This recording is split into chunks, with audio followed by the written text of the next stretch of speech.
நீங்கள் நினச்ச மாதிரி இந்த கல்யாணம் முடியாமல் ரொம்ப சிம்பிளாக நான் நினச்ச மாதிரி முடிஞ்சதால் என் மேலே எல்லாரும் கோவமாக இருப்பீங்க. உங்கள் பிளான் பிரகாரம் இந்த கல்யாணம் முடிஞ்சிருந்தா நீங்கள் போட்ட பட்ஜெட் படி 35 லட்சம் ரூபாய் இந்த கல்யாணத்துக்கு செலவாகியிருக்கும். ஒரே நாளில் அந்த 35 லட்சமும் காலியாகிருக்கும்.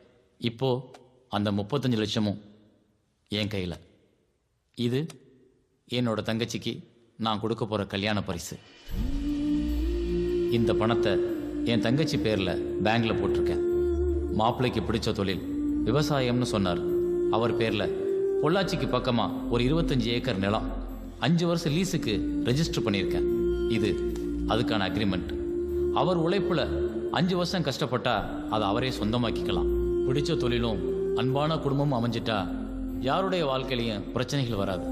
பொருளாதார ரீதியாக வர்ற பிரச்சனைகளால தான் நிறைய குடும்பங்களில் டைவர்ஸ் வரைக்கும் போகுது. நம்ம கிட்ட இருக்கிற பணத்தை திருமண சடங்கு சம்பிரதாயம்ன்ற பேரில் ஒரு நாள் விசேஷத்துக்காக எல்லாத்தையும் செலவு செஞ்சுட்டு 6 மாசத்துல குடும்பம் நடத்த பணம் இல்லாமல் கணவன் மனைவிக்குள்ள பிரச்சனைகள் வருது. அந்த ஆரம்பம் தான் அடுத்தடுத்து அவங்களுக்குள்ள கேப் போகிறதுக்கு காரணமாக இருக்கு. ஒன்று நிம்மதி இல்லாமல் வாழ்கிறாங்க, இல்லைன்னா கல்யாணம் செஞ்ச கொஞ்ச நாள்லேயே பிரிஞ்சிடுறாங்க.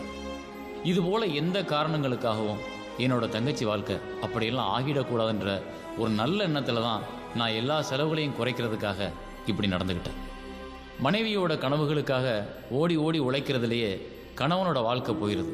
கணவனோட பலத்தை உணராமல் இருக்கிறதுனால மனைவியோட வாழ்க்கை அர்த்தமில்லாமல் ஆயிடுது. கல்யாணம்ங்கிறது 6 மாதம் சந்தோஷமாக இருக்கிறது இல்லை, ஆயுள் முழுக்க சந்தோஷமாக இருக்கிறது. 50 வயசுக்கு அப்புறம்தான் உண்மையான காதல் கணவன் மனைவிக்குள்ளே ஸ்டார்ட் ஆகுது. அது வரைக்கும் அவங்க தாக்கு பிடிக்கிறதுக்கு 2 பேருக்கு அண்டர்ஸ்டாண்டிங் ரொம்ப முக்கியம். அந்த 50 வயசை எட்டுறதுக்குள்ள ஏகப்பட்ட சோதனைகள் வருது. அதை நீங்கள் கடக்கிறதுக்கு பணம், தொழில் இதெல்லாம் ரொம்ப முக்கியமாக இருக்குது.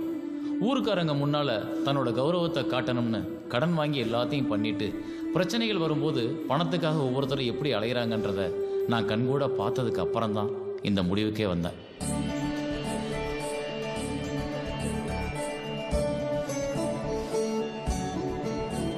கணவன் எல்லாம் செஞ்சிருவான்னு நினைக்காம அவனோட வருமானத்தை வச்சுக்கிட்டு என்ன செய்ய முடியும்னு தெரிஞ்சு தேவைகளுக்கு ஏற்ப திட்டமிடுற மனைவியா நீ இருக்கணும்.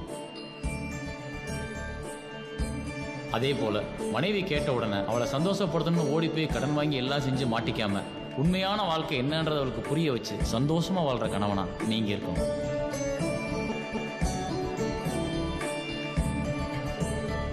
வாங்க.